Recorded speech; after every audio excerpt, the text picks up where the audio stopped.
മാന്യപ്രേക്ഷകർക്ക് എൻ്റെ പ്രണാമം. 2 ദിവസം മുമ്പ് ഒരു ആത്മസംതൃപ്തി തോന്നിയ ഒരു വാർത്ത വായിച്ചു. ആ വാർത്ത വായിക്കുന്നത് വരെ മനസ്സിലൂടെ കടന്നുപോയ കുറെ ചിന്തകളുണ്ടായി. ഭാരതത്തിലെ സുപ്രീം കോടതിയിലെ ചീഫ് ജസ്റ്റിസ് ആവശ്യത്തിന് ജഡ്ജിമാരില്ല എന്ന് പറഞ്ഞ പൊതുസദസ്സിൽ കരഞ്ഞ ഒരു കാഴ്ച. പിന്നെ ജഡ്ജിമാരെ നിയോഗിക്കുന്നില്ല, പോയിന്റ് ചെയ്യുന്നില്ല എന്ന് പറഞ്ഞ് രവിശങ്കർ പ്രസാദ് എന്ന മന്ത്രിയെ അതിശക്തമായിട്ട് ജഡ്ജിമാരെ പൊതുവേദിയിൽ വിമർശിച്ചതും രവിശങ്കർ പ്രസാദ് അതിന് അതിശക്തമായ രീതിയിൽ തന്നെ മറുപടി കൊടുത്തതും, പിന്നെ കേരളത്തിലെ ജഡ്ജിമാരുടെ എണ്ണത്തിന്റെ കുറവ്, അങ്ങനെയുള്ള ജഡ്ജിമാരുടെ എണ്ണത്തിന്റെ കുറവിന്റെ കാര്യത്തിൽ നിരന്തരം വാർത്തകൾ വന്നുകൊണ്ടിരിക്കുന്ന ഒരു കാലഘട്ടത്തിലും, പ്ലസ് കേരളം പോലെയുള്ള സംസ്ഥാനത്തിൽ സകല മന്ത്രിമാർക്കും സകല സെക്രട്ടറിമാർക്കും സകല പോലീസ് ഉദ്യോഗസ്ഥന്മാർക്കും എതിരെ അഴിമതിയുടെ കേസുകളും എല്ലാം നിരന്തരം വന്നുകൊണ്ടിരിക്കുന്ന ഒരു കാലഘട്ടത്തിൽ ഇനി പറയാൻ പോകുന്ന ആ വാർത്തയ്ക്ക് വളരെ പ്രാധാന്യമുണ്ടെന്ന് തോന്നി. ത്രിപുരയില് അഗർത്തലയില് വിളിച്ചുകൂട്ടിയ ജഡ്ജിമാരുടെയും അഡ്വക്കേറ്റുമാരുടെയും സമ്മേളനത്തില് ഒരൊറ്റ ദിവസം, അതിന് മുൻകൂറായിട്ട് കുറേയധികം വർക്ക് ചെയ്തിരുന്നു, 53,200 കേസുകൾ പരിശോധിച്ച്, ഒറ്റ ദിവസം പരിശോധിച്ച് 22,020 കേസുകൾ പരിഹരിച്ച് വിധി കൽപ്പിച്ച് കയ്യിൽ പ്രിന്റ് ഔട്ട് കൊടുത്തു എന്ന് കാണേണ്ടായി. ഒരുപക്ഷെ കുറേ ദിവസത്തെ തയ്യാറെടുപ്പിൽ കൺക്ലൂഷൻ ആയിട്ടായിരിക്കും ഒരു ദിവസം, 4 ദിവസം മുമ്പ് ഒരു ദിവസം കൊണ്ട് ഇത് സാധിച്ചത്. എങ്കിലും ഭാരതത്തിന്റെ ചരിത്രത്തിൽ സ്വർണ്ണ ലിപി കൊണ്ട് എഴുതാനുള്ള ഒരു വരിയായിരുന്നു ചെറിയ വാർത്തയായിട്ട് വന്നത്. 22,000-ൽ പരം കേസുകൾ ഒരു ദിവസം കൊണ്ട് തീർപ്പാക്കുക, അതിൻ്റെ വിധി പകർപ്പ് കൊടുക്കുക.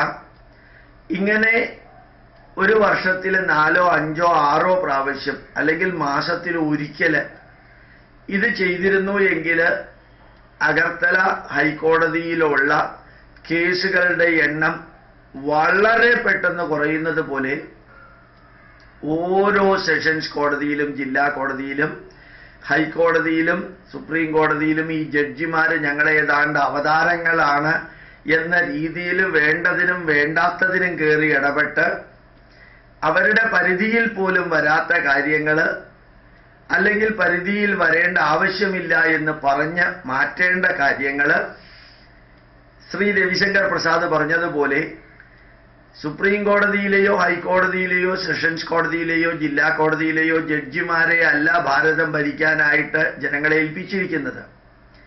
ഭരിക്കാനായിട്ട് ഏൽപ്പിച്ചിരിക്കുന്നവരെ ഭരിക്കാൻ അനുവദിക്കുക, ഭരിക്കുന്നവർ ചെയ്യുന്ന ഭരണഘടനാ വിരുദ്ധമായിട്ടുള്ള എന്തെങ്കിലും ഉണ്ടെങ്കിൽ അത് അറിയിക്കുകയും അതിന് നടപടികൾ സ്വീകരിക്കുകയും ചെയ്യേണ്ട കോടതികൾ വേണ്ടതിനും വേണ്ടാത്തതിനും എല്ലാം കയറി ഇടപെട്ട് ജഡ്ജിമാരില്ല അല്ലെങ്കിൽ സ്റ്റാഫില്ല എന്ന പേരിൽ പബ്ലിക്കായിട്ട് കരയാൻ ഒരു സുപ്രീം കോടതി ജഡ്ജി ഇറങ്ങി പുറപ്പെടുക.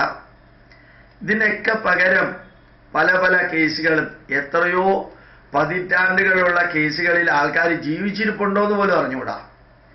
അങ്ങനെയുള്ള അവസ്ഥയിൽ തീർപ്പ് കൽപ്പിക്കേണ്ടതിനെ തീർപ്പ് കൽപ്പിച്ച് മ്യൂച്വൽ ഷെയറിങ്ങും കെയറിങ്ങോടുകൂടി തീർക്കേണ്ടത് അദാലത്തിലൂടെയോ അല്ലാതെയോ പരിഹരിച്ചിട്ട് ഒരു നല്ല രീതിയിൽ ജഡ്ജിയും അഡ്വക്കേറ്റും ക്ലയന്റുകളും തമ്മിലുള്ള സംവിധാനം ഉണ്ടാക്കാനായിട്ട് എല്ലാ മാസവും ശ്രമിക്കുകയാണെങ്കിൽ ഈ അഗർത്തലയിലെ ഈ ഉജ്ജ്വലമായിട്ടുള്ള നേട്ടം മറ്റെല്ലാ സംസ്ഥാനങ്ങൾക്കും പങ്കുവയ്ക്കാൻ സാധിക്കും.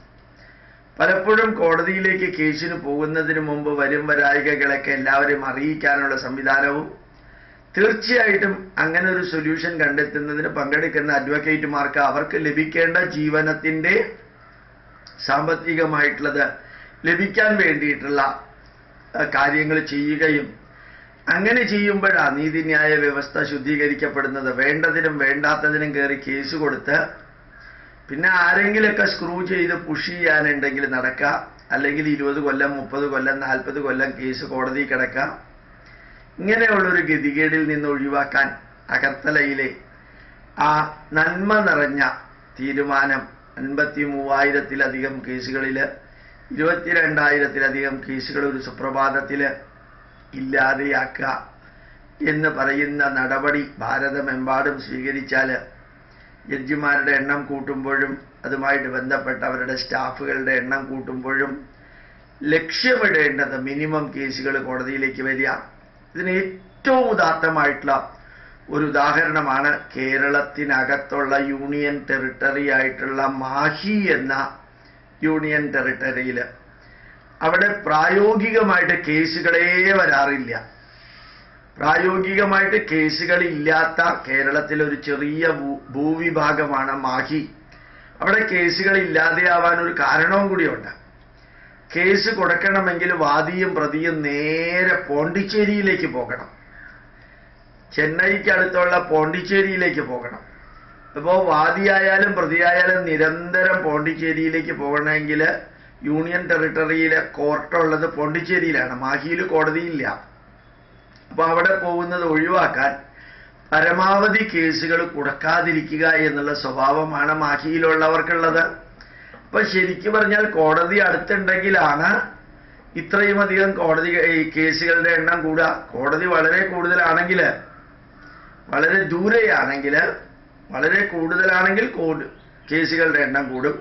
വളരെ ദൂരെയാണെങ്കിൽ സ്വാഭാവികമായിട്ടും കേസുകളുടെ എണ്ണം കുറയും. കേരളത്തിൽ നിന്ന് സുപ്രീം കോടതിയിലേക്ക് വരുന്ന കേസുകളുടെ എണ്ണം നോക്കുക, അതേപോലെ ഡൽഹി പ്രദേശത്ത് സുപ്രീം കോടതിയിലേക്ക് വരുന്ന കേസുകളുടെ എണ്ണം നോക്കുക, വ്യത്യാസം വളരെ വ്യക്തമായിട്ട് മനസ്സിലാക്കാൻ സാധിക്കും. ഇതേപോലെ കേസുകൾ ആവശ്യമില്ലാത്തയിടത്ത് പരിഹരിക്കാൻ പാകത്തിന് അഗർത്തല ഹൈക്കോർട്ടിന്റെ ആ തീരുമാനം പോലെ ഒരു തീരുമാനം നമ്മുടെ കേരളത്തിലൊക്കെ എടുക്കുകയാണെങ്കിൽ, മറ്റ് സംസ്ഥാനങ്ങളിൽ എടുക്കുകയാണെങ്കിൽ എത്ര ധന്യമായിട്ട് നീതിന്യായ വ്യവസ്ഥയെ ഭാരതത്തിന്റെ നന്മയ്ക്ക് വേണ്ടി ഉപയോഗിക്കാൻ സാധിക്കുമെന്ന് തോന്നുന്നത് നിങ്ങളുടെ മുമ്പിൽ സമർപ്പിച്ചു. പ്രണാമം, നമസ്കാരം.